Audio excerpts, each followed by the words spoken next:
Hello, হ্যাঁ, আমি সুস্মিতা বলছি। আজকের টপিকটা যেটা বলছি, আমাদের কি খালি পেটে ফল খাওয়াটা কি উচিত? সেটা একটা বিশাল বড় প্রশ্ন এবং প্রশ্ন রয়ে গেছে। সেটা হলো ফল খেতে পারেন, কিন্তু ডায়াবেটিস রোগীদের এক্ষেত্রে সচেতনতাটা অবলম্বন করা খুবই জরুরি।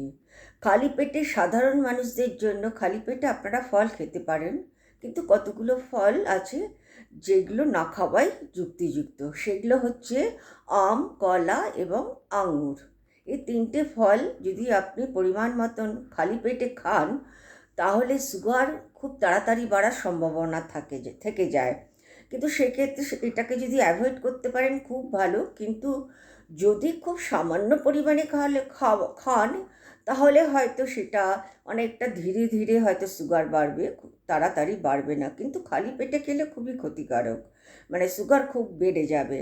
সেক্ষেত্রে আপনি একটা রাস্তা অবলম্বন করতে পারেন। সকালে যে ফলগুলো খাবেন, সেই ফলের সঙ্গে বাদাম রাখবেন না, অর্থাৎ আমন্ডটা যদি রাখেন সঙ্গে কিছু পরিমাণে, হ্যাঁ, তার খাওয়ার সঙ্গে খুব ধীরে ধীরে সুগারটা বাড়বে এবং সেটা আপনার শরীরের জন্য কোনো ক্ষতি হবে না। আপনি খালি পেটে ফল খেতে পারেন, কিন্তু এই পদ্ধতিতে খাওয়াটাই আমার মনে হয় যুক্তিযুক্ত। ওকে, ভালো থাকবেন।